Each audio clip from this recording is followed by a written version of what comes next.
Welcome, fellas, to the Save a Bro Show, episode 76, Deflating the Inflated Ego. That's right. We're going to deal with that big old ego. In this episode, we'll explore what an inflated ego is, why we develop it, and the symptoms to watch out for, and how it can ruin your relationships, your decisions, and your personal growth. This is about freeing you from the weight of an ego that doesn't serve you anymore. So stick with me, bro, because today we're going to break it all down. Before we get started, make sure you check out my program, How to Vet Women Properly. If you're tired of wasting time with the wrong women and ready to protect your peace, this program will teach you everything you need to spot red flags and build meaningful connections. Find a link in the descriptions or the comments or the bio, wherever you're watching this at, on whatever respective platforms. You can find a link there, or you can send me a message on Instagram at KINGDREISM, King Dreism. Send me a message that says vet, and I got you. Get this program. It will save your life. This program is only $37 right now. You cannot beat this. I used to sell this program for $397, and it sold like hotcakes. So I know I can sell it for that. But I want to make something affordable for the guys so they can, get in and start learning this game. So take advantage of it, because that $37 price is not going to be here long. Trust me. And if you know me, you know. But anyway, let's get into this game. Yeah, today we're going to talk about the inflated ego. And what is an inflated ego? An inflated ego is an exaggerated sense of self-importance, superiority, or entitlement that a person uses to shield themselves from insecurities, vulnerability, or perceived inadequacy. It often involves overestimating one's own abilities, status, or value while downplaying and dismissive of others. We develop big egos, guys, to protect ourselves. And everybody has, I'm not saying everybody's operating in a big, huge, fat ego, but everybody has an ego, right? And before I get into this, healthy ego is okay. Healthy ego. We need healthy ego as men. That's okay. That's not what I'm talking about. I got a lot of stuff to cover, so I'm not going to go into what a healthy ego is, but a healthy ego is okay. You can Google it if you want to. So I'm not talking about, having a healthy ego. We're talking about an inflated ego, right? But we develop these egos to protect ourselves because we're scared of judgment, scared of failure, scared of what people gonna think about us, trying to hide pain, trying to hide shame. It's to protect who we are authentically. And so we walk around with this mask on in this front. And I'm not saying it's a 24/7 thing, but just how we walk around, most people. But sometimes, a lot of the times, often, this ego can get very much out of control. And when it gets out of control like that, when your ego get out of control like that, it starts to do damage to your life, and it starts to hinder your progress, your relationships, your growth, and everything in between. Now, the next episode, well, maybe not the next one after, I'm going to talk about the shattered ego, because a shattered ego is just as damaging as an inflated ego. But right now we're dealing with the inflated ego because a lot of guys have been here. But yeah, so what inspired this episode today, right? What inspired this episode today was, just reflective work. And over the last, 6.5 years, actually, of coaching men, doing what I do, and reflecting on my life as I'm growing and maturing and becoming the best version of myself. I've seen a lot of things, and I've noticed how most of our problems in dating and dealing with women, even in life, but in dating specifically and dealing with women, because that's what we talk about mostly, it can be stemmed from living through the ego, meaning living to where our ego is guiding us, whether it's an inflated ego or a shattered ego. You understand? That's where most of our problems come from. And over the past, year or so, couple years, on my one-on-ones, I've been seeing this a lot with guys, to where their egos are so big and they don't realize it, and it's hindering them, right? And I've been preaching this a lot to the guys. So I just wanted to make a podcast about it. Now, I want to give a special shout out to a guy named Everett Overton. He's I don't know if he would be like to be called a dating coach, but he's pretty much does the same thing that I do, but he's in his own lane. He's in his own lane. He does his own thing. He has his own lane carved out in his own corner. Don't bother nobody. He doing his thing. Shout out to Everett Overton, Coach EO. I met Coach EO, not in the physical, but like online. I met EO about 6.5 years ago. When I started this, I met Coach EO then. Because when you come into the space, you got to see your competition. You got to feel your competition out, or whatever. So, he was one of the guys that I liked. I liked what he was talking about, as well as other guys like Mr. Lucario, Afi, Real Game No Theory guys, Steve the Dean. I like the type of shit that they talking about, so I mess with those guys. But I like what EO was talking about. I like I like his message. It wasn't that usual, red pill thing. And game recognize game, and players respect players. And, who I considered myself and what I consider myself, I knew that he was a guy that was on the same frequency. Not the same as me, not think the same, but the same frequency, the same level of awareness, the same level of game. He had that same level of game. He was one of them ones. And again, real can recognize real. And I saw that in him. So I reached out to him and I did a show with him. I collaborated with him. I don't know how many times, maybe twice. I collabed with him, and on one of the episodes, I was interviewing him basically. And I don't know if I this was 6.5 years ago. I don't know if I've been on his show or not, but I know he was on my show. And this was when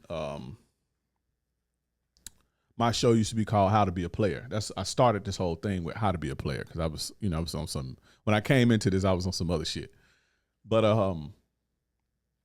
one of the questions that I asked EO was, what is his worst heartbreak ever, and how does he deal with it now? And he said something to me that planted a seed, and it was profound. He said something to me. He said, I don't experience heartbreak, right? I don't experience heartbreak. He was like, it's not heartbreak, it's a bruised ego, right? Now, in my mind, I didn't agree with that, but it's not that I looked at him differently or like he lost my respect or nothing, but I didn't agree with that in my mind. But I'm not going to argue with him, or I'm not going to give him pushback and I'm interviewing him. I just want him to spit his game, because I don't have a problem with, sharing my platform and collaborating with people and networking with other, like-minded guys. So I'm not here to argue his perspective or whatever. But at the time, I disagree with that. I didn't agree with that.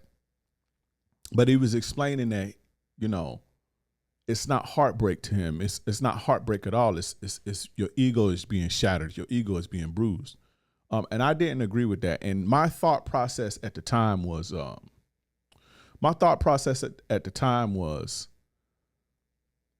my ego was basically telling me he just trying to be hard for the camera, or he's just trying to put on for the audience and trying to be tough. And again, I didn't say that to look at him crazy or think less of him, but it's like, oh, he just saying that maybe this is what he want to portray. But I kept thinking about it, and I kept thinking about it, and that statement started me on a journey into looking into my own ego. The more I thought about it, like it was like a seed. And we talked about so much stuff on that episode. It's a classic episode. We talked about so much stuff, but that sentence planted the seed, and it just, every day I would be thinking about ego. And so I went on a journey of figuring out and trying to figure out what the ego was about. You hear it all day. You hear it all the time. You hear it your whole life. But what is it really about? Do I have a big ego, right? And how has my ego hindered me? And again, this was 6.5 years ago, and that started I've always been on a self-improvement journey, but that started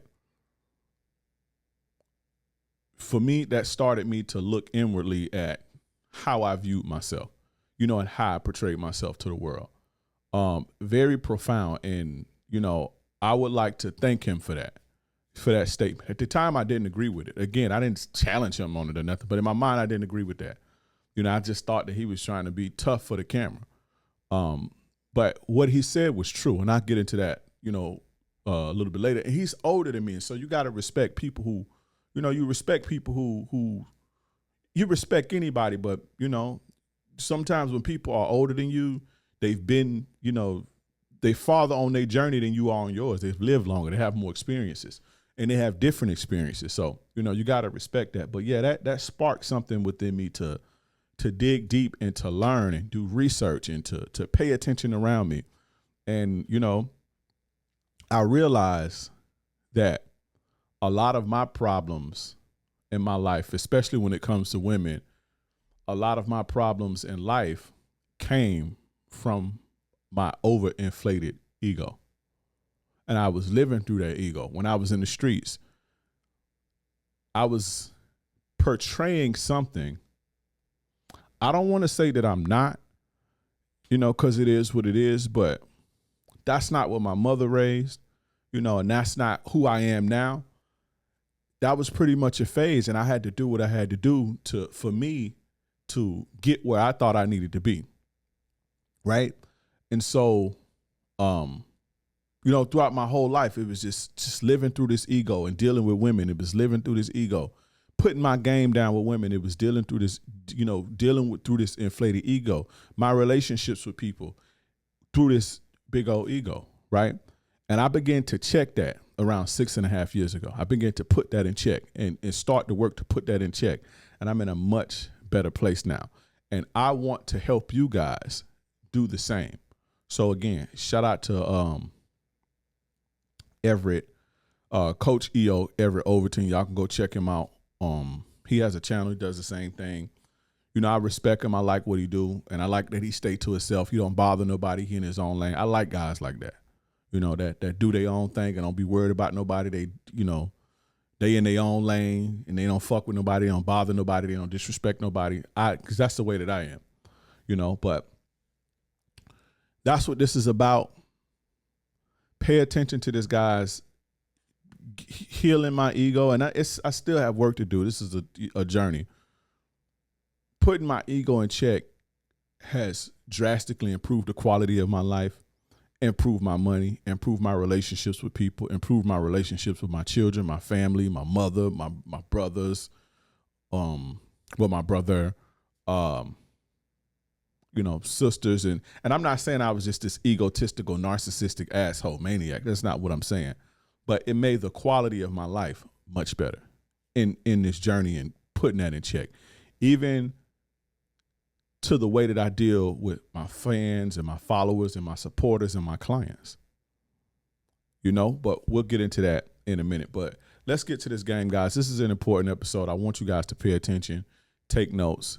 This finna be real. I'm gonna dig in your chest, but I mean nothing but love. This is all from all love. I want you to be better, you know, and I want you to experience true freedom. Now, we defined what an ego was a few minutes ago, and it's basically an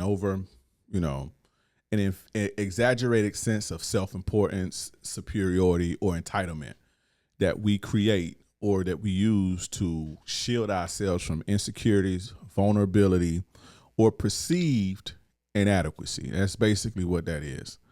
So now that we got that out of the way, we're going to talk about the symptoms of an inflated ego. So if you have, you know, if this is resonating with you, I want you to listen to this and be real with yourself.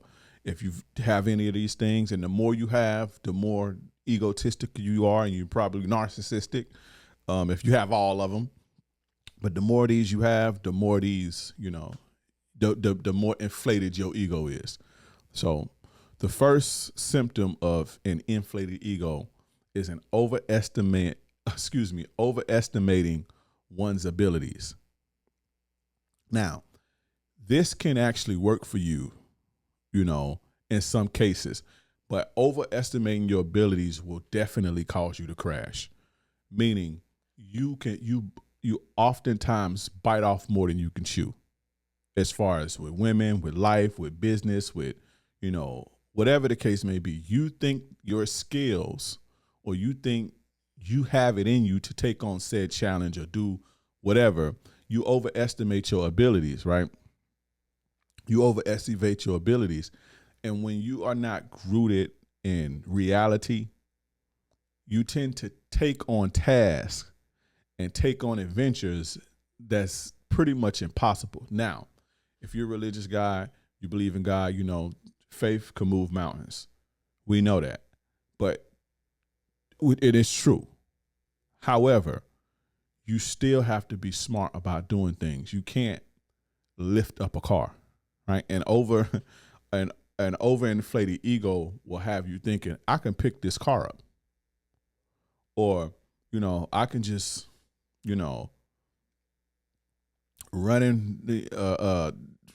I can go up to this dude and beat his ass, even though he's 6'5", 300 pounds. I could talk crazy to him, and I could whoop his ass, whatever the case may be. Or I could cheat and not get caught, or whatever the case may be. You overestimate your abilities, and it leads you to do dumb shit, and this dumb shit damages you. This dumb shit causes you to do crazy stuff. This dumb shit wastes your time. It wastes your energy. It wastes your resources, and a lot of times it wastes your freedom. And sometimes it even, you lose your life doing dumb shit, from overestimating your abilities and underestimating the task or the opponent or the person or whatever the case may be, But again, this can actually work for you, and this is how people hit big. I can do anything. And you can do anything if you have the right tools. You can do anything with the right tools, but you can't lift a car up without a jack. It's not happening, So you can't pick a car up and run. You can lift it, if you're strong enough, if you have the right tools. But if you're 150 pounds, you're not lifting no car off the ground, and that's just an analogy. Now, the second symptom of an overinflated ego is seeks constant validation and praise. This is basically male attention whoring. How do men do this? Being flashy. You see, it's a lot of street guys, very flashy. The chains and the, over the top clothes and the making it rain in the club and buying tables and the bottles. I've done all that shit. I'm not knocking it. I've done all that shit. I've spent thousands of dollars in the club and $10,000 in the strip club, and going out 4 nights a week, every night popping a $1,100 bottle of PJ Rosé, getting a section, and I've done all that for attention and trying to get trying to attract skanky hoes. I've done that, right? The ego makes you seek constant validation and praise because it satisfies your sense of your self-worth. It satisfies that. So that validation confirms to your ego that maybe I am the man. Maybe I am important. Maybe I am whoever I think I am, or whoever I'm portraying, right? Guys also do this by starting drama, being loud, fighting. Guys in the streets, a lot of the rah-rah guys that, with the gunplay and all that shit, they want people to, give them validation that they tough. A lot of ways, men do it. Attention whoring on social media, trolling, right? Trolling, or you see what a lot of guys do too. They do these hot takes or these provocative takes to get people stirred up and get people talking. This is all a validation thing and a praise thing. And what this does is it satisfies and it soothes the big ego, right? So that's another symptom of an overinflated ego. Another symptom of an overinflated ego is an obsession with appearance. You ever see these women who, spend all day in the mirror? They got they basically, how I call them, Miss Potato Heads. Basically the male version of a Miss Potato Head. women do it for ego too, but men do that as well. These guys who are like super cute to the point to where it's feminine, and they have an obsession with their appearance, right? They focusing on material possessions and physical appearance or status symbols because this validates them, right? This validates them, and these external markers, to them, it proves their worth. So if you're a guy that does that, you do it because that type of shit proves your worth. You know, if you can look, whatever. And I'm not saying, because I have to clarify for some of y'all, I'm not saying that you're not supposed to want to look good. I'm talking about an over obsession with your appearance. The looks maxing guys, these guys who place so much, they don't care about their personality. They don't care about their nothing. All they care about is jaw lines and all this old goofy shit. Now, this can be a symptom of a shattered ego as well. We're talking about overinflated ego, right? These things, it proved their worth, right? Now, the next symptom of an inflated ego is dismissive to others' opinions and perspectives. I had this one big, right? I had this one big to the point to where, like, back in the days, especially when I was younger, if you didn't see the world the way that I saw the world, something was wrong with you, and it damn near made me mad. Like, it frustrated me that I thought that the way that I saw it was the only way. I wasn't open when I was younger. As I matured, that changed. But when I was in my 20s, if you didn't think the way that I think or think the way that me and my homies, like, I would damn near argue with you based on your perspective. I'm gonna give you some. Let me let you in on some. The reason why I'm so good at this and making content and riling people up and getting conversations going is I used to be an admin in a Facebook group back in 2012, and this is where I learned how to do this. And I used to be going back and forth. Like, this was like, we used to talk about hot topics or whatever, just, you know, debating and stuff like that. It's a cool little group. I used to add, my homeboy created it. I was an admin of it, but I basically took over the group. And I was like the most popular person in that group. But I used to always challenge people. And if anybody of them, because a lot of them follow me now, if you watching this, you know. I would always challenge people based on their view. And I was able to, like, get people, like, hundreds and hundreds of comments of, you know, start a debate and hundreds and hundreds and hundreds of comments, because the way that I presented my opinions and the way that I presented, it was so matter of fact. And if you don't think like this, you know, something wrong with you. And that would inflame people, right? That would inflame people, and it would get people to talk, and it would get people to disagree, and it would start conversations. I learned how to do that then. I use it in my content now. I'm not as abrasive and I'm not as inflammatory, or I'm not as provocative, right? But I learned that skill then, getting people to talk and starting conversations based on the things that I say. But I thought something was wrong with you if you didn't think like me. Man, you see other guys, you know, you see a lot of content creators do it now, like, oh, if you think like this, you a beta male. Or if you think like this, if you do this, you a beta male. Now, there are objective things, like if you spend money on pussy, or you spend money trying to buy a woman, that makes you a trick. Or if you do XYZ, that makes you a sucker or a duck. But when I say that, I'm not saying that something is wrong with you, because if you like it, I love it, right? So I'm just calling it what it is. That's a difference between, if you think this way, if you don't think that my way, then you're a beta male.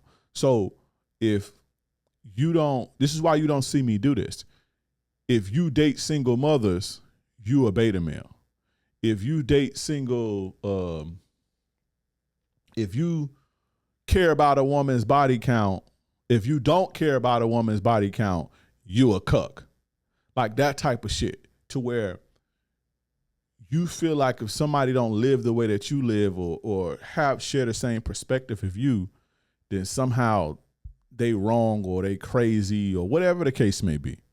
And again, it's not anything objective. Like, if you buy pussy, you a trick. That's damn near in the dictionary. It's not in the Webster's dictionary, but that's where they trick is. That's the working definition of a trick.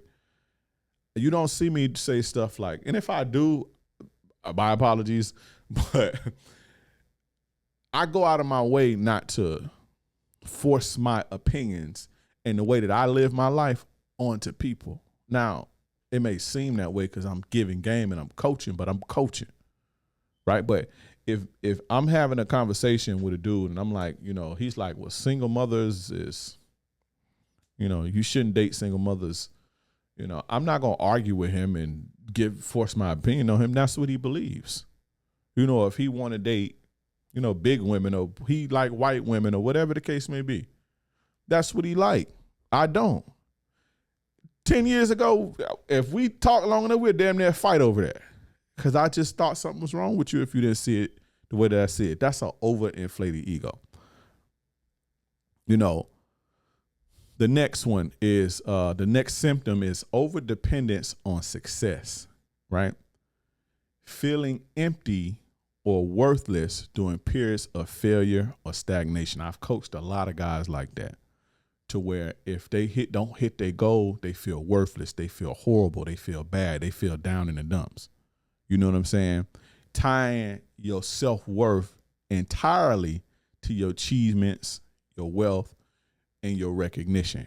And remember, tying your self-worth entirely. Now, how you produce is a part of your self-worth. Your achievements is a part of your self-worth, but that's not it.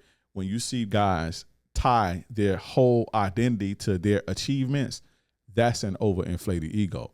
On the flip side, a shattered ego, which I'm going to talk about in the next episode, their self-worth is tied to pleasing people. You see what I'm saying?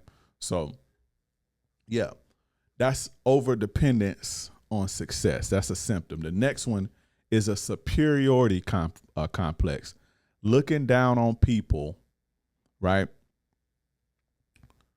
Looking down on people that they perceive to be less successful, attractive, or capable. Now, some of it, like this one or the last, I don't struggle with stuff like that. I was just raised not to be like that, and I don't think that that's right.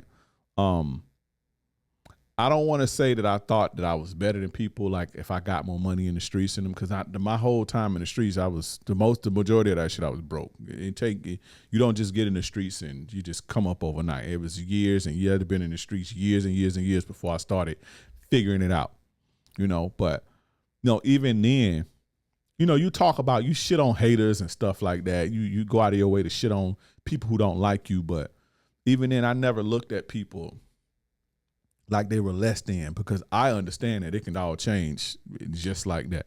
But do you have people who think that they are better than other people, right? They think that the air that they breathe is different, or their blood is different. They think that they think that when it's time to check out, it's going to be different. It's the same for everybody. We all the same, right? And they treat these people like this because they're more successful than them, or they think they're more attractive than them. You see women treat other people poorly because they think that they pretty, or whatever the case may be, or capable, right? Treating people poorly or without respect due to feeling better. That's a superiority complex. And if you got one of those, that's crazy, but that's an overinflated ego. Now, the last symptom, and it's always more, guys, don't get it twisted, it's always more, is being overly competitive. Healthy competition, competitive is cool. That drives society, it drives us, it drives our ambitions, it makes us whatever. But being overly competitive, right? That's an overinflated ego, right? Struggling to celebrate others' success because it feels like a personal failure.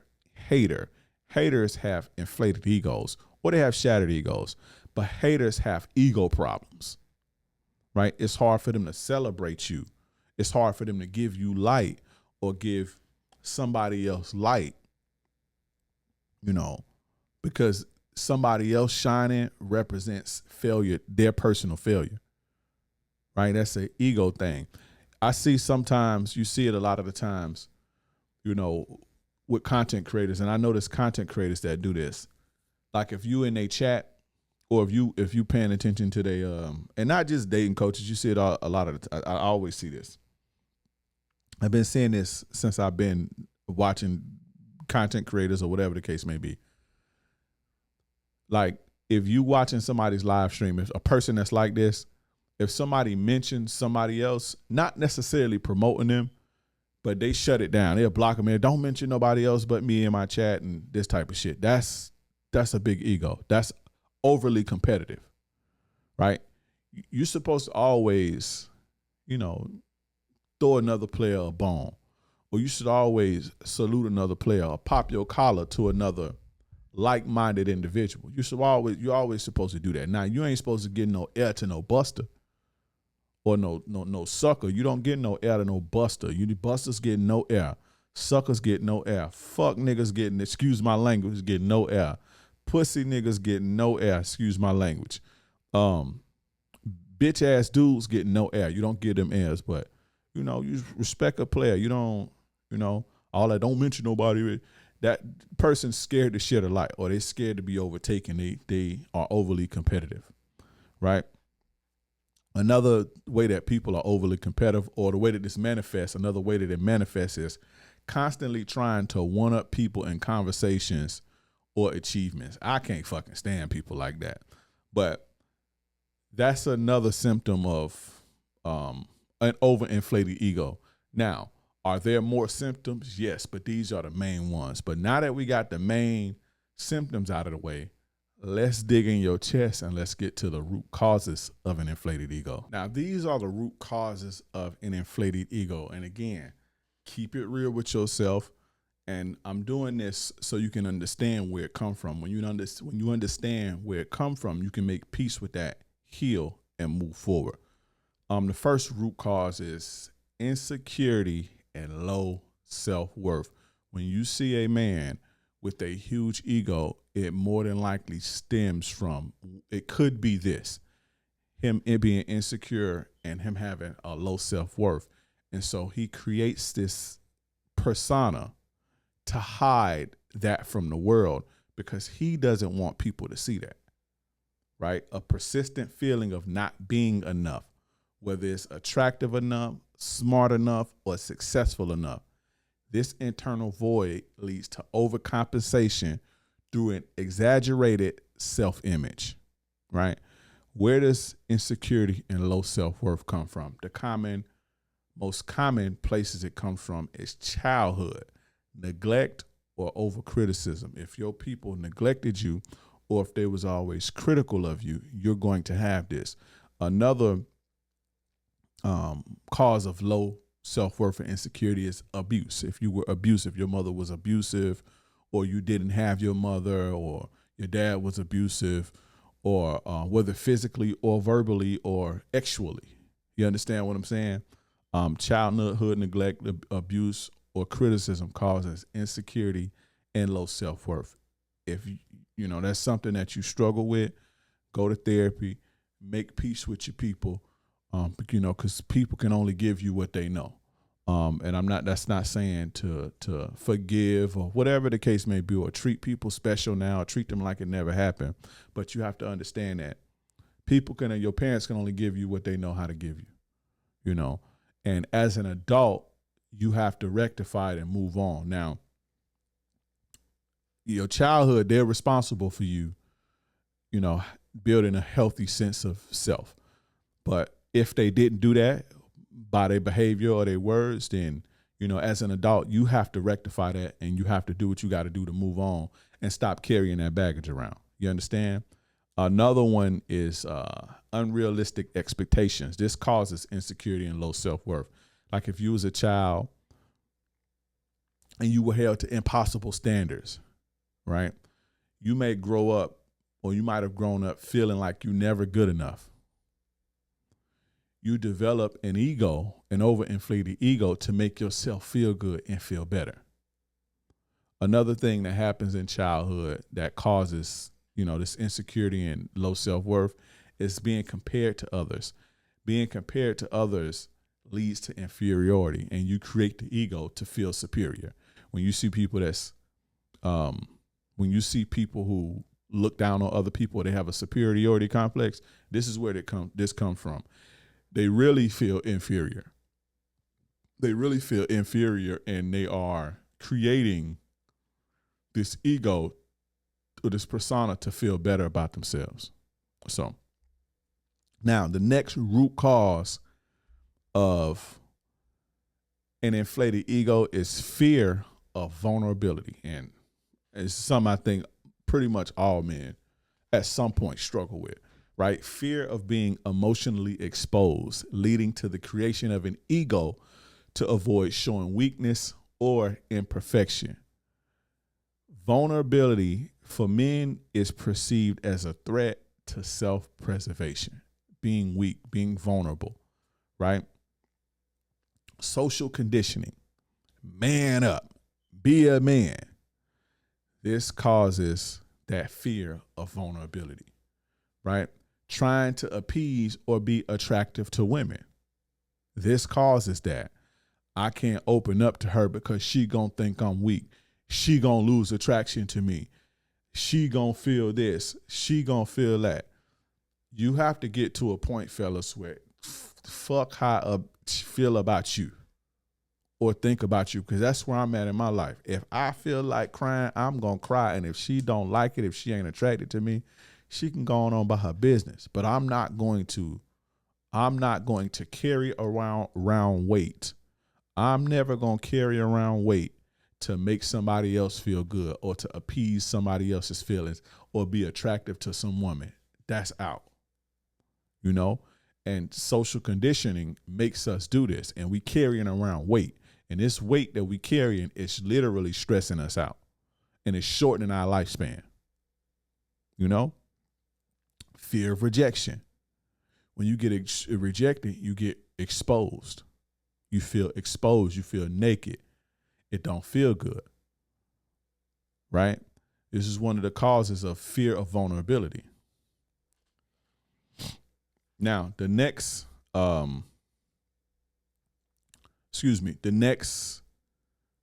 root cause of an inflated ego is compensation for past failures, right?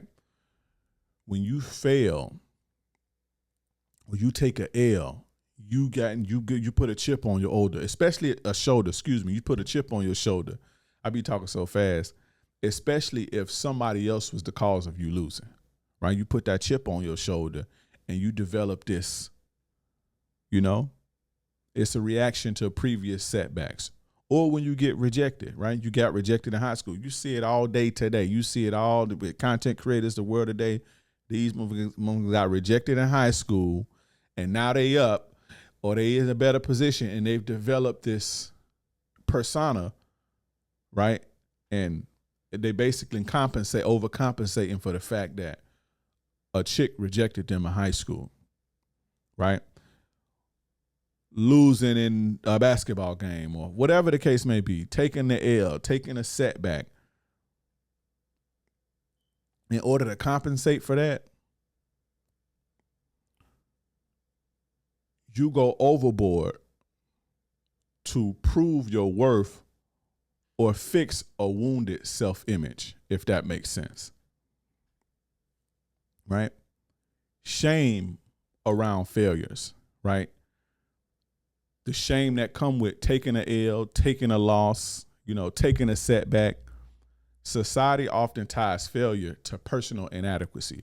So we think as men that when we fail, not we, but, you know, because failing to me is it's a learning experience. It's always been a learning experience to me. You know, I will not lose for even in defeat. It's a valuable lesson learned, so it evens it up for me. But typically, a lot of guys, you know, believe that failure is inadequacy, right? And this leads men to overinflate their self-worth to avoid feeling less than. Trauma from humiliation.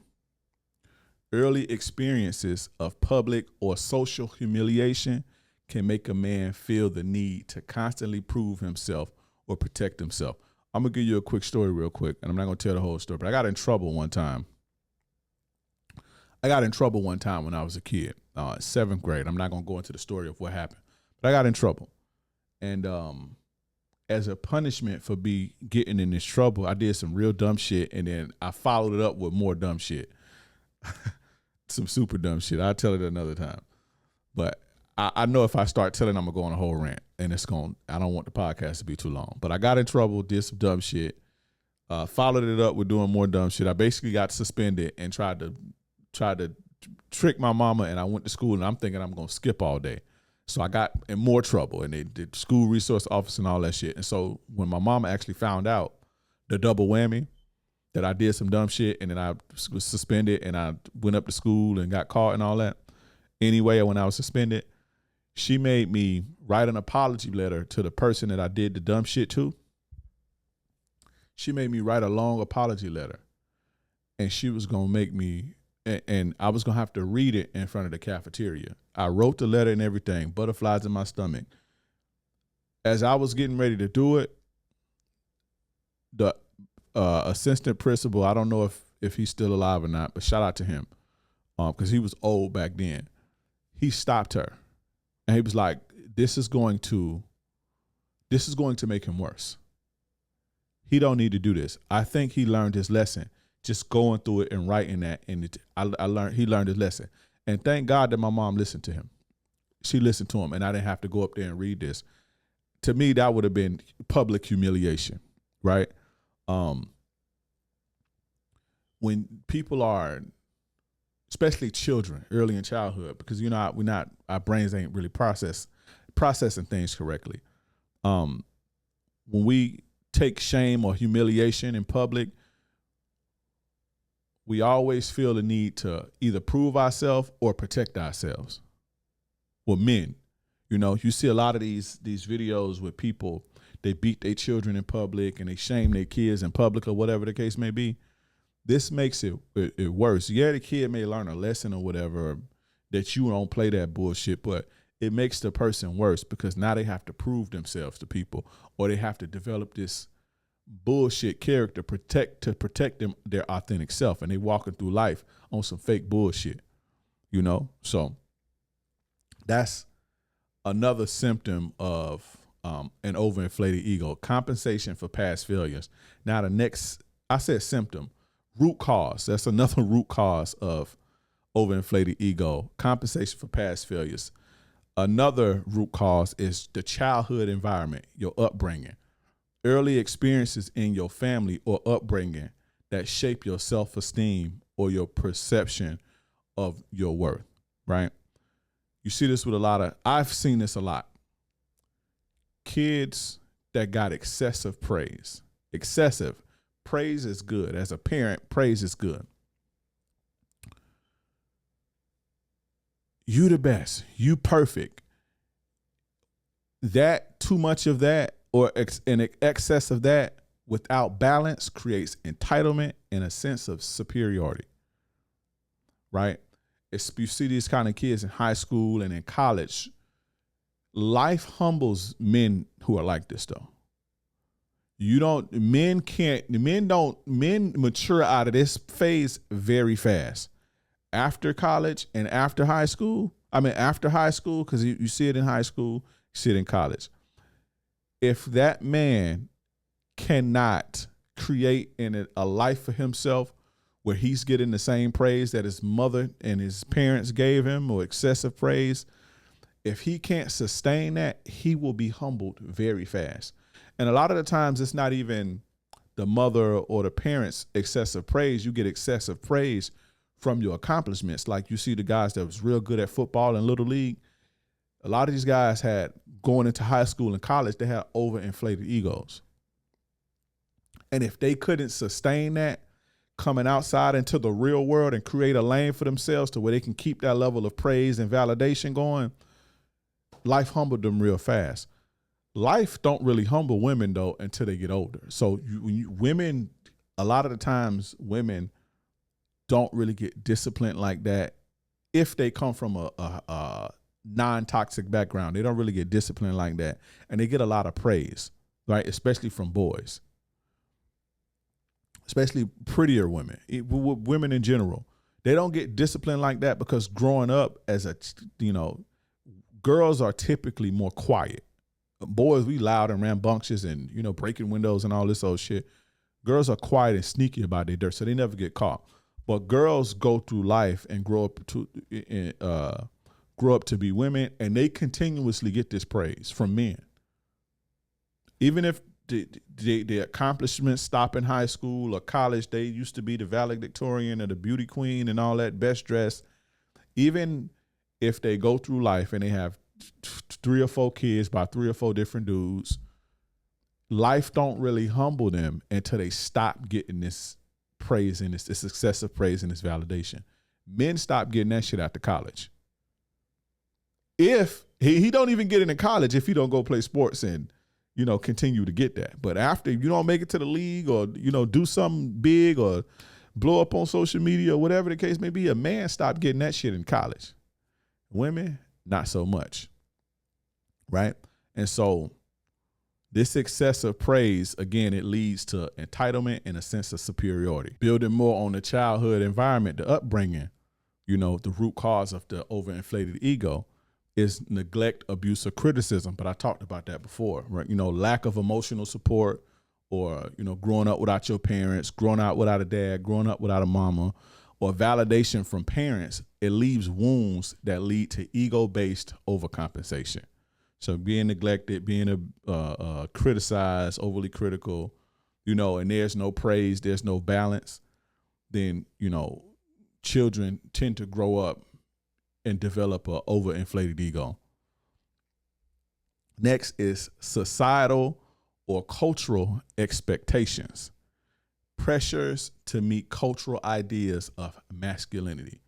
A lot of especially on the internet, and you see this in the hood too, growing up in not even the hood, but in the streets. The hood and the streets is 2 different things, right? The streets is a different world. The hood and the streets are 2 different things. So I didn't mean to say you see it in the hood. I mean to say you see it in the streets. You're expected in the streets, you're expected to be a certain type of way. And if you aren't that way and people perceive you differently, you fool, period. Right? But online, now today, even before, and not necessarily online, but we can talk about online. Online today, you see this pressure of alpha male and masculinity and stoicism and all this old, I don't want to say goofy shit, but all this old bullshit.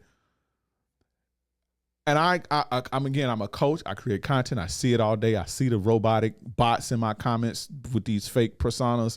I click on their profile. They fake Andrew Tate, like just trying to be something that they're not. Trying to live up to this masculine image, and that's not who they are. You see what I'm saying? So societal or cultural expectations, the pressure to meet these cultural ideas, like I say, being masculine or being dominant, being successful, being in control, it can lead to inflated egos as men try to live up to these expectations. Right? You understand? Now, the next one is peer pressure. And we've all failed to the peer pressure, your homies, your peers, right? Men are often judged by their achievements, their physicality, or dominance in social groups. And it fuels ego-driven behaviors to fit in. Peer pressure is a beast, man. And a lot of the times peer pressure, if you can't mature out of that, you just spend your whole life caught up in your ego, basically trying to fit in and impress people. So those are the root causes of an inflated ego. Now, let's talk about the negative impacts of an inflated ego. The negative impacts of an inflated ego. The inflated ego there's drawbacks to that. There's consequences to it, right? And the number one negative impact, I don't want to say the number one, but in my opinion, is if you are an easy target, you are a sitting duck, it is easy to play you. Con men love people with egos. Toxic women, the Shira 7s and all of these people looking to exploit men love men with big egos. All they have to do is stroke your ego or take a shot at your ego and they control you. You'll do anything to live up to that, or you'll do anything to satisfy that ego. Again, con men and scammers, they play on people's ego. They play on people's ego. Toxic women, manipulative women, women who got real game, they play on men's inflated egos or your shattered ego. But they know how to appeal to this, and all they have to do is appeal to this and satisfy that, breadcrumb you or shower you with it, and they know they got you. Smart women know how to do this. They don't say it. A lot of them don't say it. They're smart enough not to let you know that. But that's how, when you see men getting taken advantage of, when you see men getting fleeced, and when you see women running circles around men, a lot of the times, if not all the time, it ain't just some poor good guy that was just minding his business. No, it was either the result of an inflated ego, or it was a shattered ego that somebody preyed on. You see what I'm saying? Or somebody played upon. And you're a man, you got to be responsible for yourself. But it is, if you living in your ego, it's extremely easy to play you. I could see it from a mile away. If I was on some bullshit like I used to be, and I'd run circles around a lot of y'all. All you got to do is appeal to a person's ego or take shots at them, and you'll control it. And not disrespect him, but take shots at the ego. You see a lot of women make videos and they go viral, and it's true.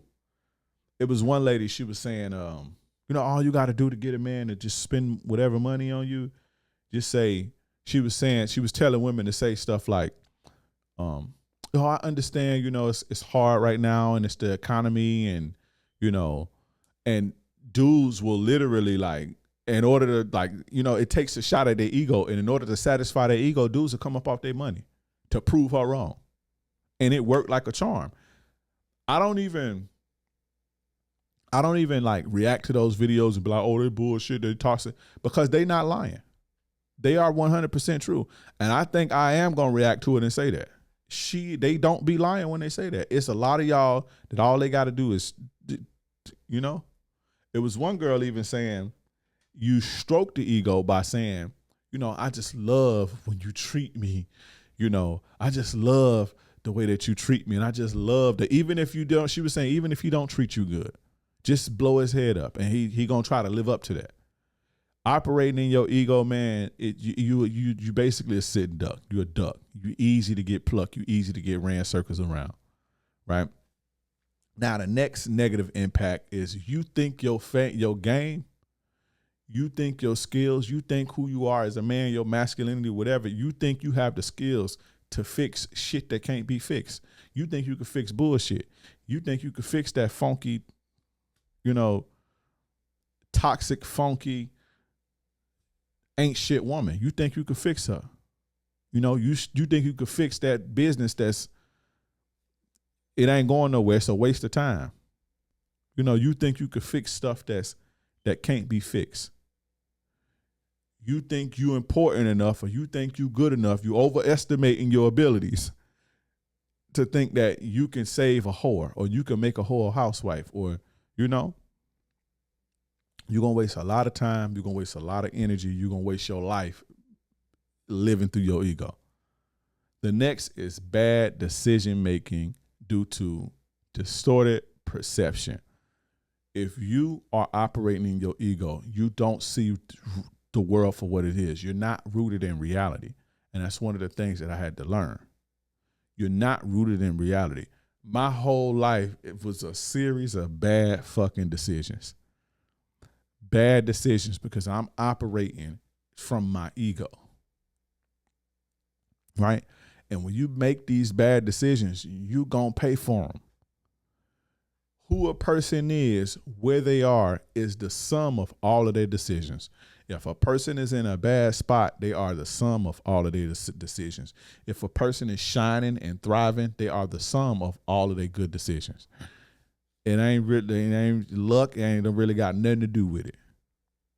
Things happen, yes. But for the most part, bad decision making is why people are in bad predicaments. Let me give you guys a story.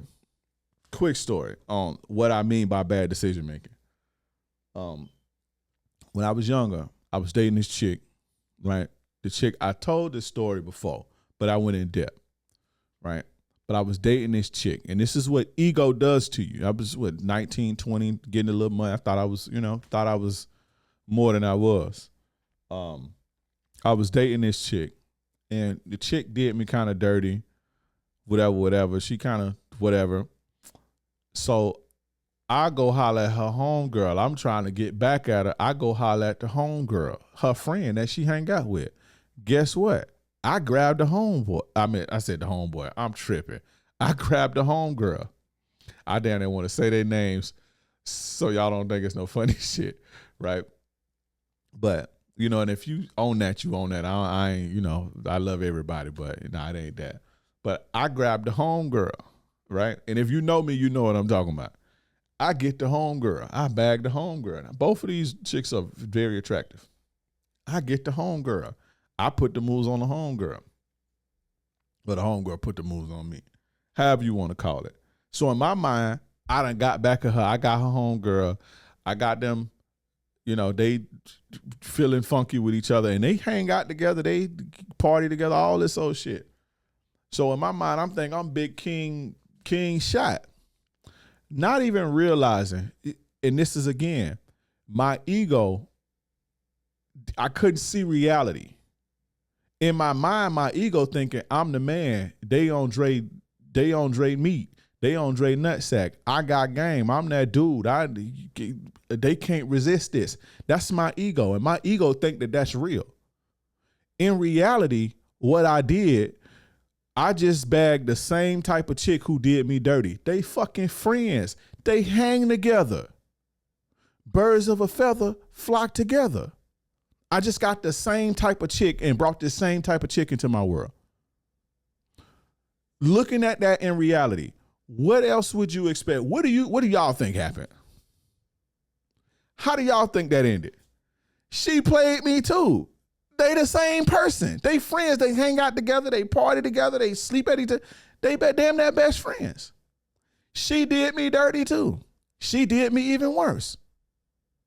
That's reality. Reality is I brought the same dirt bag into my life. And I didn't even see that because my ego didn't allow me to see that.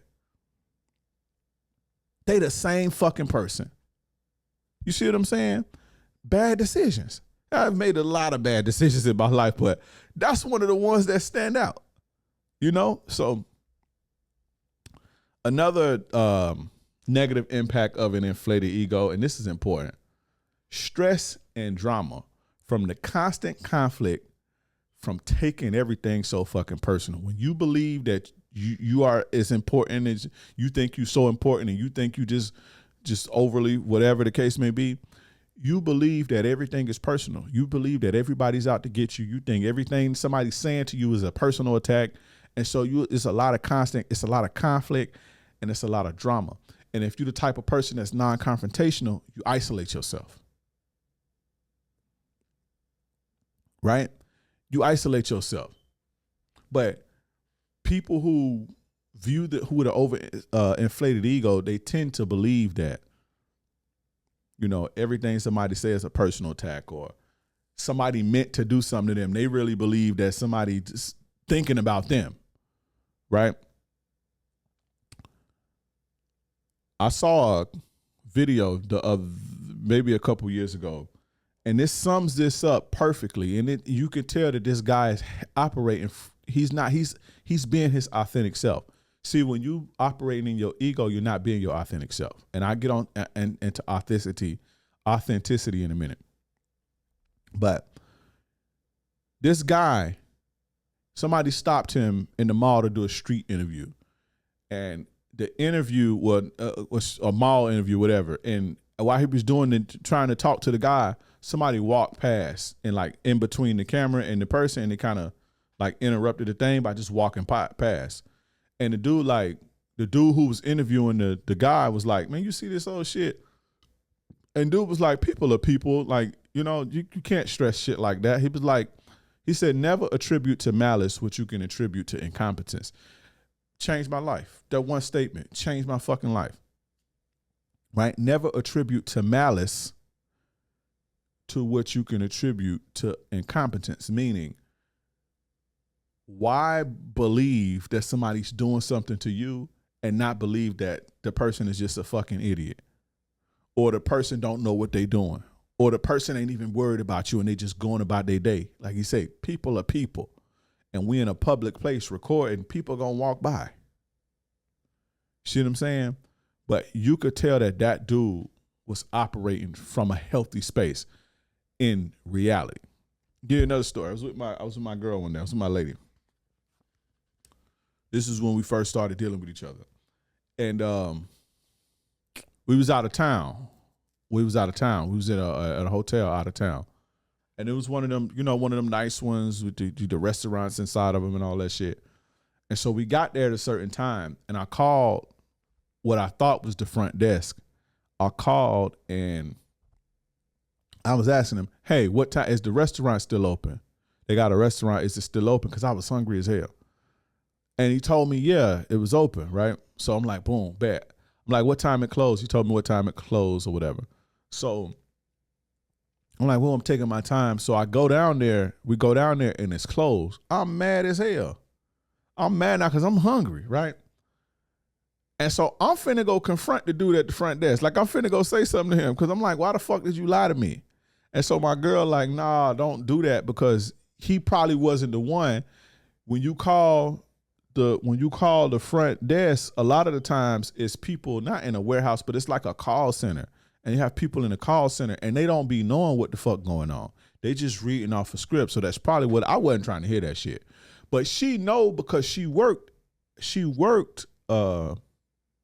did that before when she was younger. She worked at one of them call centers for like a major hotel or whatever. So she knows. So she like, man, please don't say nothing, because I'm telling you, it wasn't him.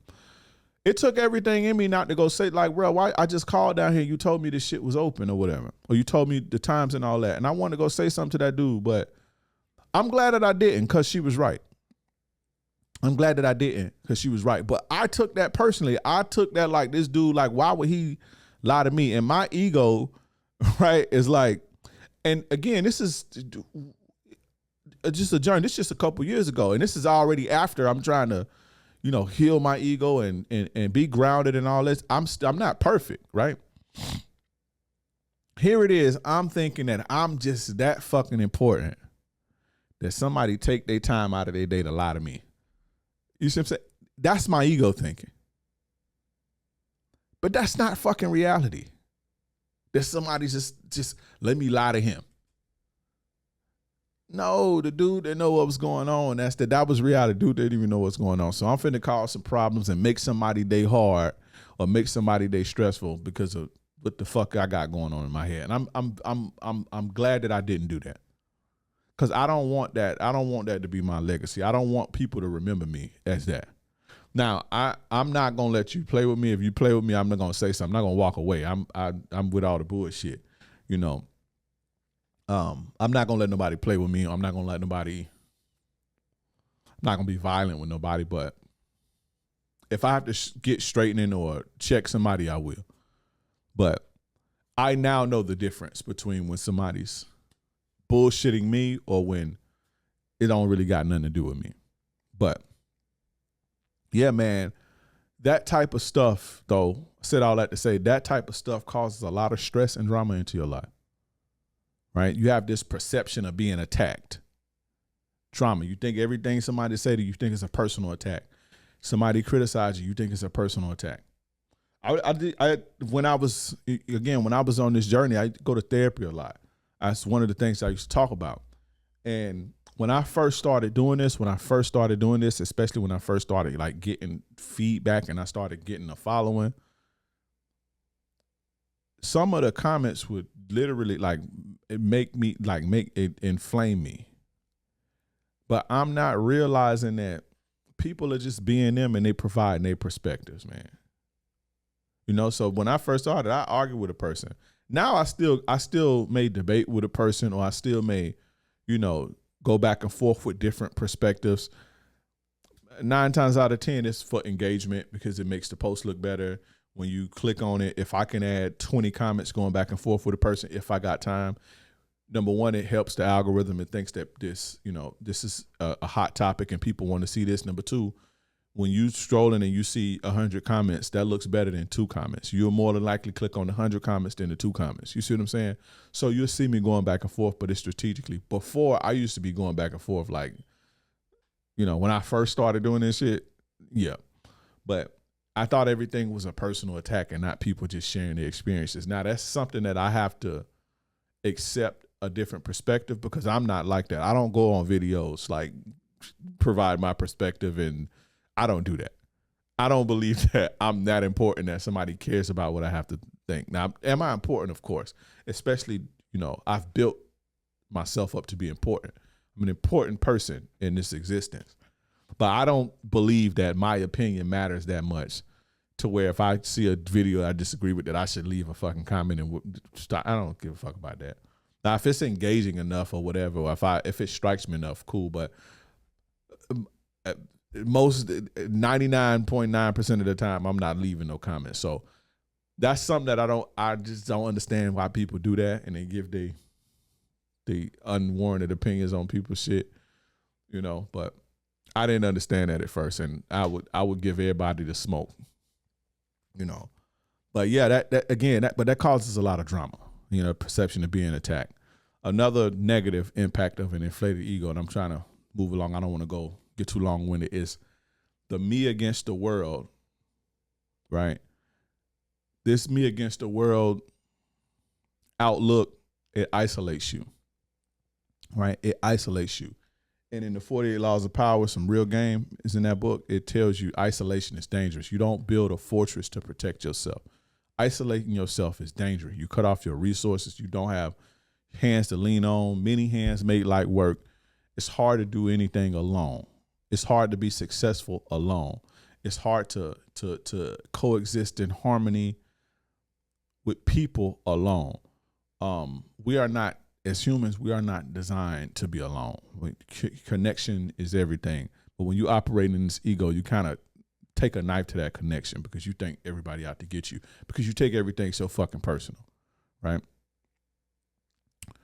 The next negative impact, and this is a big one, it stunts your personal growth due to blindness or flaws from areas that need growth. When you operating from your ego, you're not rooted in reality. And so it's hard for you to see your flaws. It's hard for you to see your shortcomings or your weaknesses.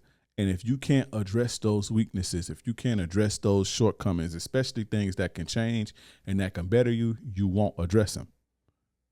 Your ego will tell you it's something else. Your ego will tell you it's somebody else's fault, or it's this, or that ain't a problem. You see what I'm saying? Typically, when you see people who have overinflated egos, they typically, it almost seems like they have arrested development. They never really grow. Because in order to grow, you have to change. And you don't want to change when you egotistical. Because you don't think that there's a need to. You think everybody else is the problem. Man, it ain't what I said, it's how you took it. It ain't that I'm disrespectful, you just sensitive. You see what I'm saying? But you don't realize that, the reason you're not getting opportunities is because people don't like the way that you treat people. You don't realize that.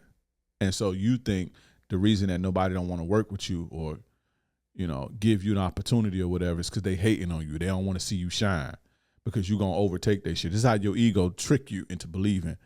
But when you get off that, and you see things for what it is, you want to grow. You want to be better. This makes you, it makes you more successful. Again, when I get my shit in check, I make more money, better connections, better relationships. The quality of my life is just 10 times better. Now, another one that I used to struggle with, not even struggle with, but this one, negative impact of an inflated ego. This one was me my whole life with women. It was the inability to connect emotionally, right? When you operate in your ego, it's hard to connect emotionally because, you fear being perceived as weak or vulnerable, or you fear being taken advantage of. And so you deal with people, you deal with women from your ego. You see what I'm saying? I got to a place to where I didn't want to experience, I wanted to experience genuine connections with people and women. Now, were there times in my life to where I felt like, the shit was real, I really liked the person, you let your guard down and all that shit? Yeah, but a lot of women that I've dealt with in my life I dealt with them from the perspective of my ego. You see what I'm saying? And I didn't want to keep doing that because it never ends well. Especially a lot of times they dealing with you from their ego and shit. And I wanted to stop attracting that type of shit into my life. So that was one of the ones, for me that was like, I couldn't really connect with women emotionally due to my ego. It was hard for me to, even compliment a woman back in the days. Like I rarely even complimented a woman. You feel what I'm saying? So buy flowers and none of all that. I ain't start doing that shit till I was in my 30s. So I was like that stone cold with most women. I was that stone cold with most women. But I knew how to, play a shit, say fly shit, cool, but I lock myself, I lock my emotions and just with most women. A lot of women never seen me mad. They never seen me charged up. It just got the cool version of me, and that was it. They never seen the me loving and caring. Women used to call me Grinch. That was my nickname, Grinch. My nickname used to be Grinch. That's what I ain't giving a bitch. Bitch ain't getting nothing from me. I ain't got nothing for a bitch but this and that.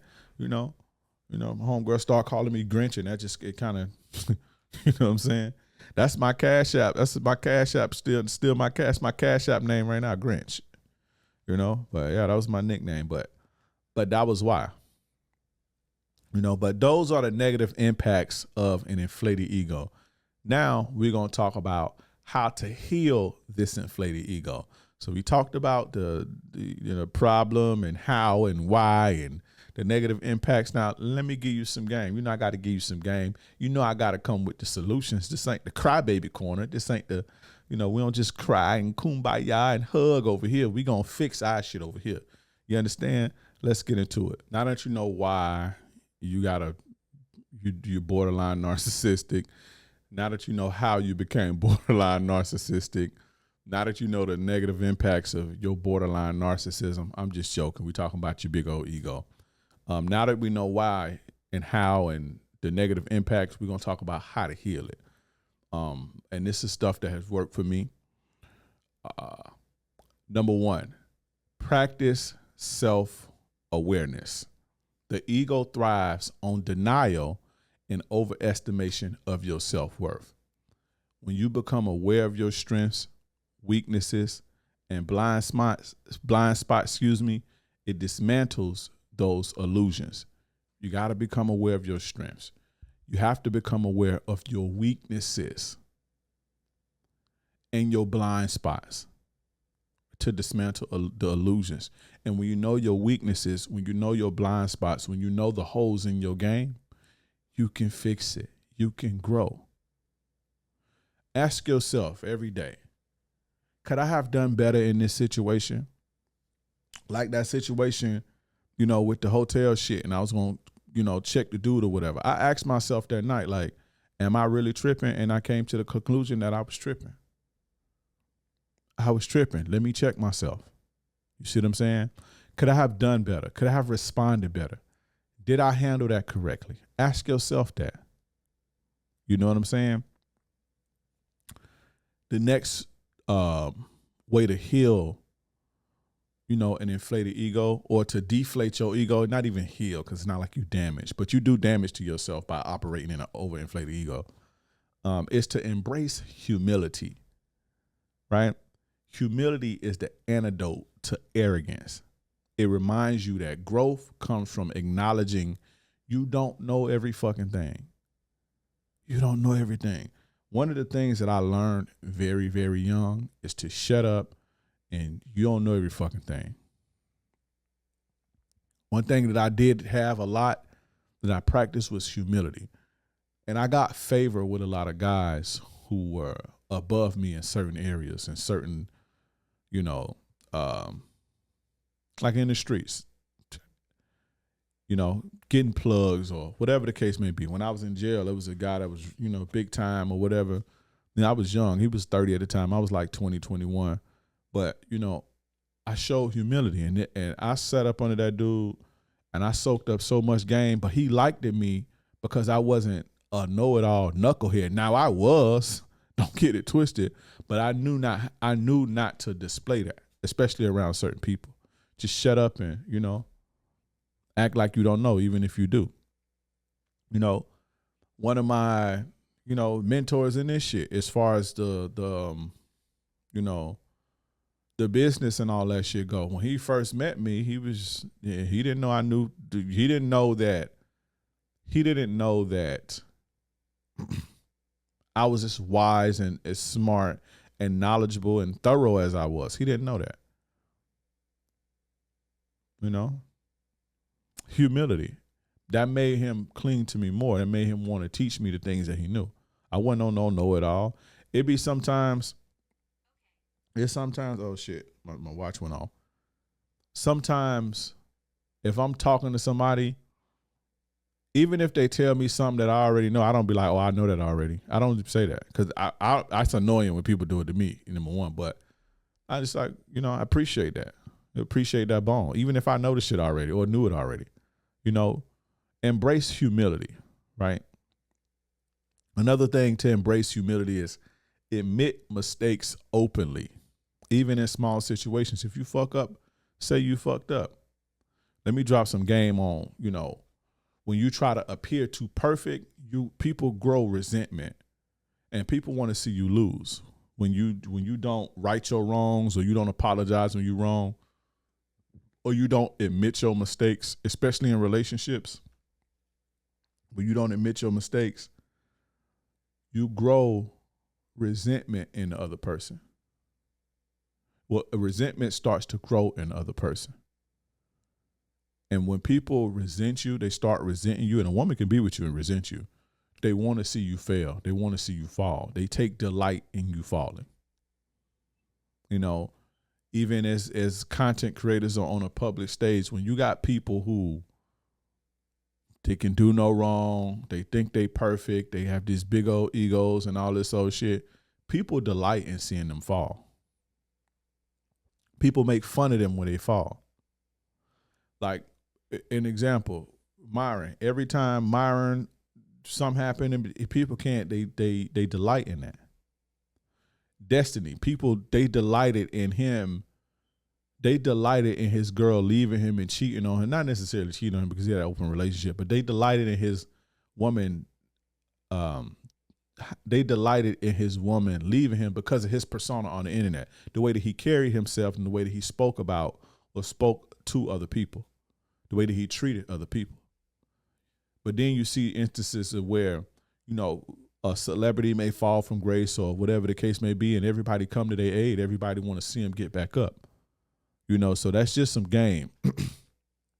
That's just some game on, you know, admitting mistakes and not trying to appear perfect. And you know what I'm saying? If you're wrong, you're wrong. If you do something wrong, admit it. You know, people will connect with you more when you show humility, you know? Now, the next one, and this has been a game changer in my life, just all around in my life, is practice gratitude.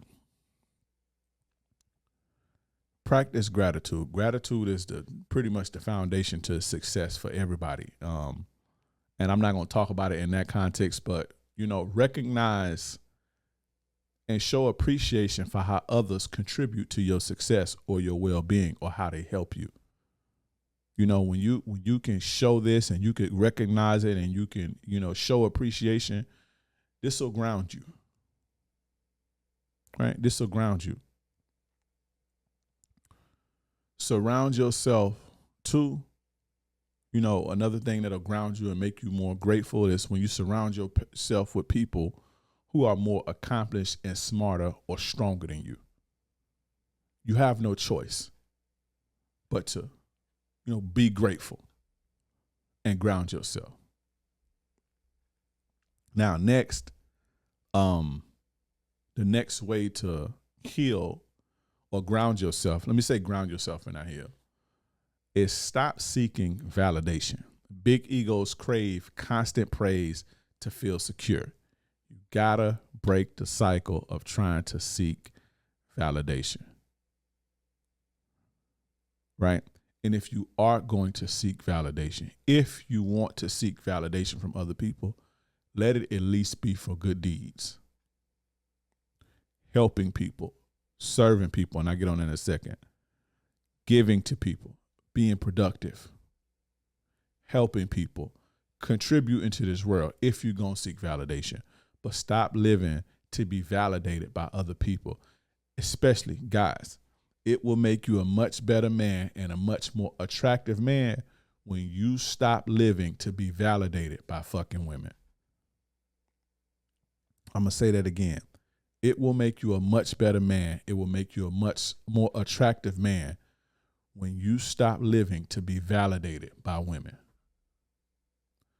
Stop living for a woman's validation. I don't give a goddamn what a woman think about me. Men who play video games are childish. I'm about to go edit this and go hop on my video game. And I'd probably be on that motherfucker to 3 o'clock in the morning. I don't give a fuck about what nobody say. I don't give a fuck about what my lady say. I don't care. Because that's what I want to do. I don't live based on what some women think about me. That's out. Now, the next the next way to ground yourself and, have a more healthy ego is to serve others. And if you can, without expecting recognition. A big ego often centers everything around me. It's about me, me, me, me, me. Shift the focus on the other people, right? This builds humility and genuine connection. One of my ways I do is by giving back doing this. Right now, I get paid from this. I get validation from this. I get praise from this. But I give back in a lot of ways. I give free courses. I give free, just putting out free game. Listen, I know how to run ads. I can run ads and make my money. I can create ads and make my fucking money. And I can spend the majority of my day. I can make my money and I can spend the majority of my day playing video games or going fishing or chilling with my family or whatever the case may be. I do this. The reason that I do this is to give. It takes a lot to put into these episodes and put into these videos, and that takes a lot. This is free. This is free game. And the game is supposed to be sold, not told. That's my way of serving. That's my way of contributing and serving the people, is by, volunteering my time to help. I could be talking about something else. I could do a podcast about video games or whatever the case may be. Most people that book a consultation with me, and if you want a consultation, hit me up on Instagram, King Dreism. But most people, I give them way more than the hour that they book. Sometimes I give them 2, sometimes I give them 3. If I'm 10 minutes late, I give them another free, I serve people. Donate. I donate money sometimes. I used to donate a lot more than I do now, but I got to get back into that. But donate money to a cause. This type of stuff will ground you. It'll give you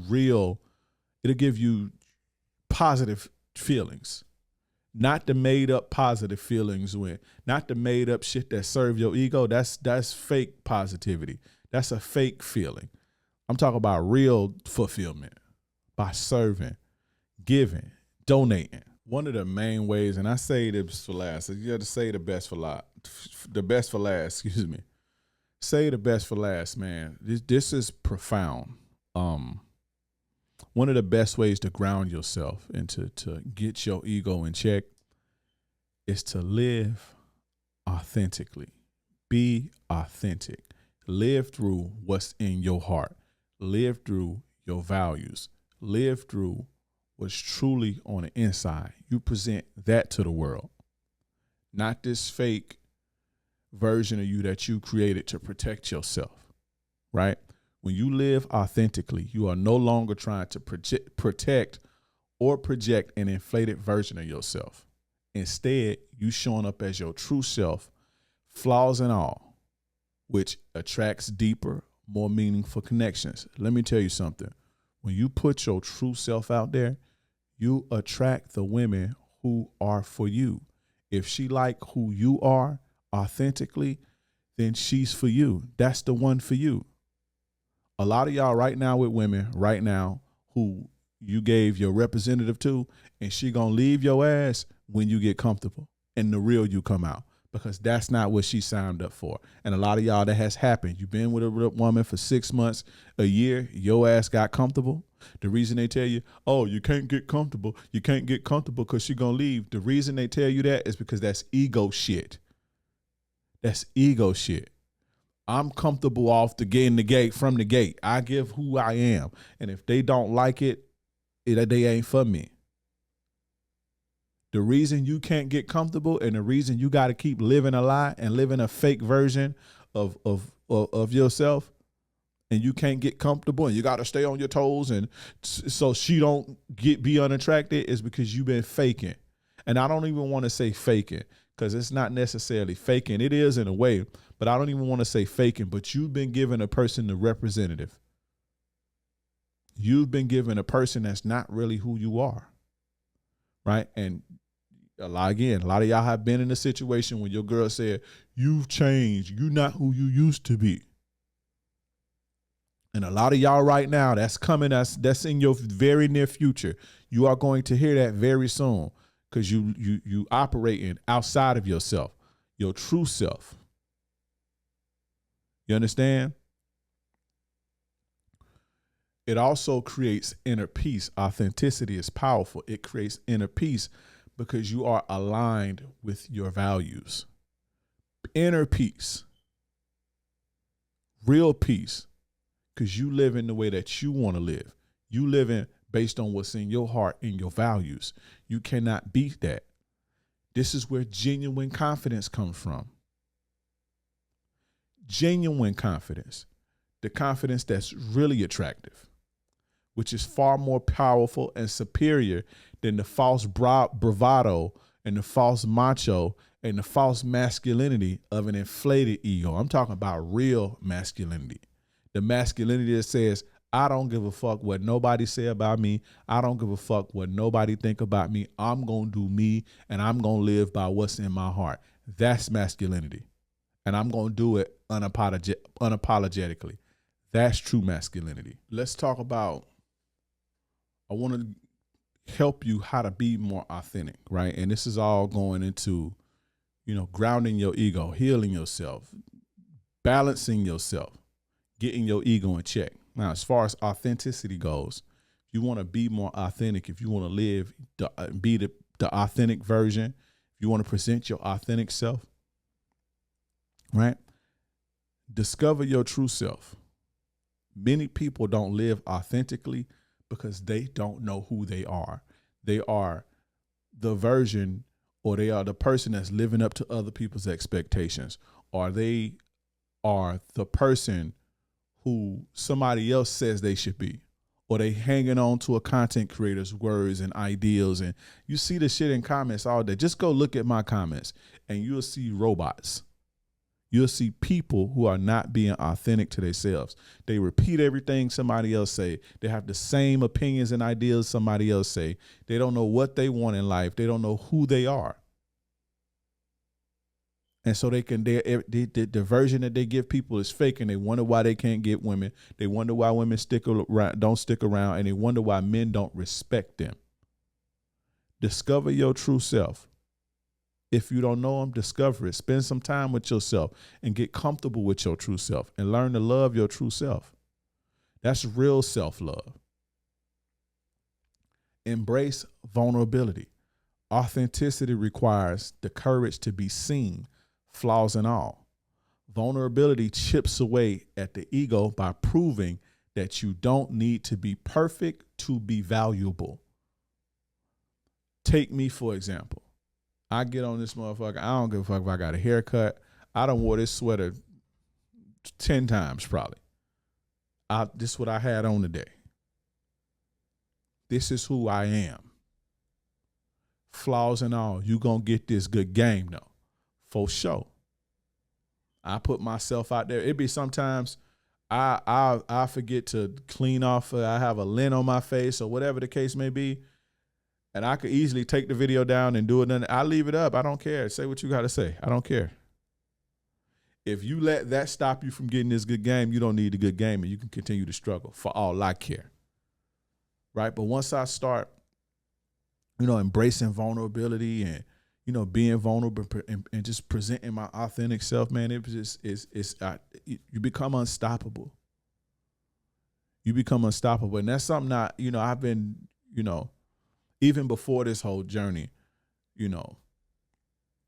I've always tried to be as real as I can be. But, in doing this, when I started doing this, I became more adamant of just presenting my true self. If I don't got no haircut, then I just don't got no haircut. If I ain't got no shave, you're gonna get me how I am. And if you don't like it, don't watch it. If you don't want to buy my product because you don't think that I'm clean cut enough for you, don't buy it. You don't need it. I'm not getting on here being something. I'm doing something I don't feel like doing or looking like how I don't feel, whatever, to impress nobody. I put my flaws and all. I put my mistakes on here. I put all that. I embrace the vulnerability. Because what you going to do about it anyway? Talk shit about me? I don't give a fuck about somebody's opinion about me anyway. What are you going to do about it? You going to talk crazy? You going to talk shit? So what? But you don't need to be perfect to be valuable, fellas. Remember that. You don't need to be perfect to be valuable. Next, let go of external validation. I said this earlier. The ego thrives on validation, guys. But your authentic self does not need validation. I don't need validation from nobody, especially from no woman. Right? Shift from seeking external validation to internal alignment. It weakens your ego's hold over you. Stop worried about and caring about people's perception of you and people, validating you, and start focusing on, your internal alignment, getting aligned and in tune with yourself, and watch how fast you start to become more grounded. Right. And when you become more grounded, you attract like-minded the people that's like that. You attract grounded opportunities. You attract grounded areas into your life. Not you don't track areas, but you find yourself in places and areas that are more calm, peaceful, and productive. Face the fear of judgment. Fear of judgment keeps people locked in their egos. They're scared of people judging them. This is one of the best things that ever happened to me. And I don't give a that. I used to be so scared. I used to be extremely scared. I remember I wanted to do this well before I started doing it. It took 7 months to make my first video. I was scared. I was like, I'm too rough around the edges. I'm too street. I don't talk proper enough. They not going to receive me. They not going to, and I had to let that go. But this is one of the best things that ever happened to me, because I really don't care. I don't care what people judge me all day. I get thousands of comments a day between all my platforms. No, I don't care about being judged. You could judge. What does your opinion do to me? That don't mean you just another. It don't mean nothing to me.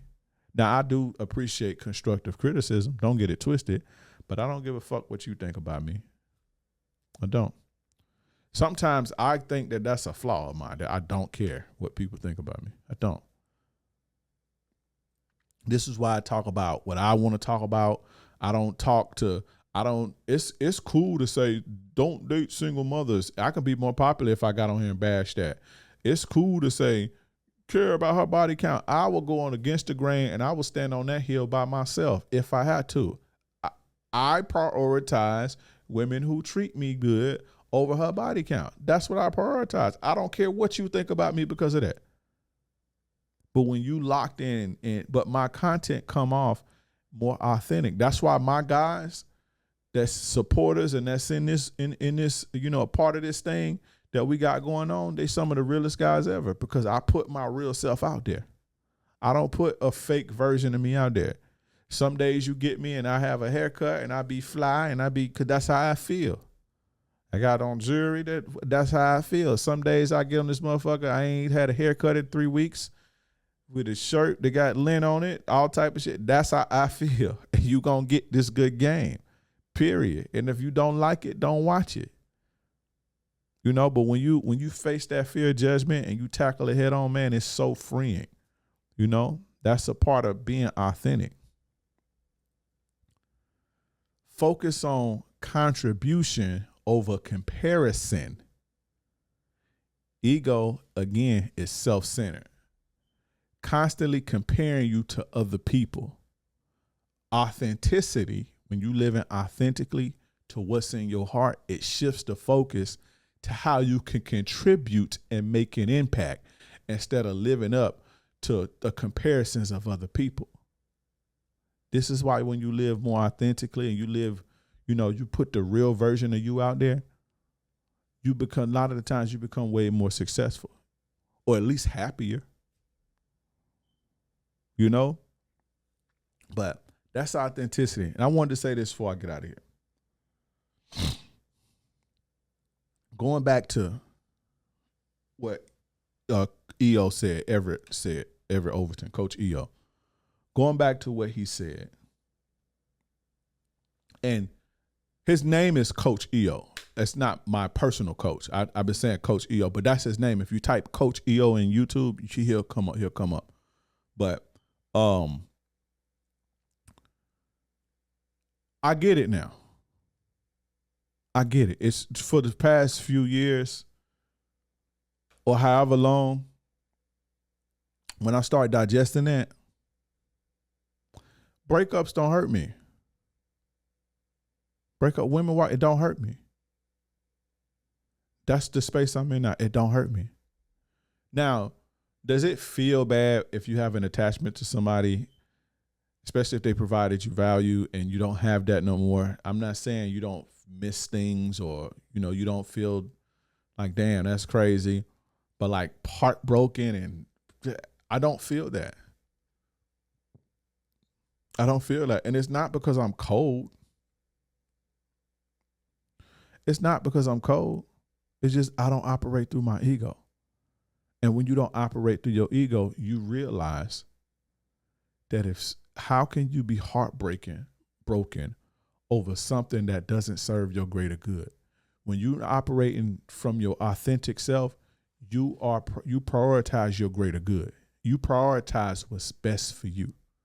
When you operating in your ego, you prioritize what's best for your ego. And if that ego can't be satisfied, it stings and it hurts really bad. But when you operating from your true authentic self, you prioritize what's best for you. And if this relationship ain't best for you, you understand it. And you also want to see other people happy. And if you can't make a person happy, that's okay with you. A lot of people don't understand that about me. I'm cool if it's not for me. This ain't about my ego. This ain't about satisfying my ego. If this ain't the situation for me, I need to continue on with my life so I can find what's for me. Right? I'm living in my 100% in my truth. I'm not heartbroken over something that don't serve me, that's making me worse. You understand? That's the key to how do I get over a breakup? How do I get like you? How do I not be affected by, how do I not feel? That's how. Start, remove your ego and start operating from your heart, from your true self, and watch what happens. Watch the power it happens. This is how you can look at a woman in their face and be like, man, if you don't like it, you can get up out of here. and not be affected. And they looking at you like, you don't care about me. And they want to stay to satisfy their ego. You see what I'm saying? This is how you achieve that. Remove the ego. I promise you. Now, disappointment, you of course you feel disappointment. Of course you may miss something. You know, if you've invested 2 years into a person and it don't work out, of course disappointment. But heartbreak, no. It makes sense now. Shout out to him for that. It you know, after about, you know, shortly after I started to go on that to try to make sense of the ego stuff, it started to make sense. And so from then until now, if it don't work, it don't work. It ain't for me. I'm concerned with my greater good. That's what's important to me. My empire, my children, my business. If it don't align with what's in my heart, I don't care. I don't care. I don't care how fine a woman is. I don't care what she did for me. I appreciate everything a woman do for me. If it don't align, it don't align. And that's something that I can't be heartbroken over. You understand? I hope that clicked. Fellas, your ego is not your strength. It's your crutch. It feels like it's protecting you, but it's actually limiting you. The ego makes you a slave to validation, competition, and fear of failure, and it keeps you from the growth and the freedom that you deserve. Let go of the need to prove yourself to the world. Your value isn't tied to how flashy you are, how many people praise you, how many bitches you get, and how much you achieve. True strength is being able to admit your flaws, face them, and grow past them. That is true strength, guys. Stop hiding behind your ego. You don't have to be perfect. You do not have to be perfect, but you do have to be real. Deflate the ego, embrace vulnerability, and unlock the man who you're truly meant to be. There's freedom in that. Guys, like the video, subscribe, share, put this in the group chat. Let me know what you think down in the comments. If you're watching on Spotify or Apple, give me a review. Put this in the group chat. Share this with your egotistical brother. Guys, digest this. This is real. This from the heart. It's real shit. I've been giving this game. I've been giving this to guys I coach, and it has changed their lives like it changed my life. My life. Excuse me. Again, like the video, subscribe, leave a review, give me a 5-star, share, hit the notification buttons. And guys, go get How to Vet Women Properly. The link is in the description, the bio, or wherever you see this at. If you enjoyed this game, just imagine how good the stuff that's behind the paywall. And it's only $37. The description, the link in the bio, or the comments wherever you see this at, or send me a message on Instagram that says vet. I appreciate you guys for tuning in. It's your gracious game advisor. Yours truly, King Dre. I'm out.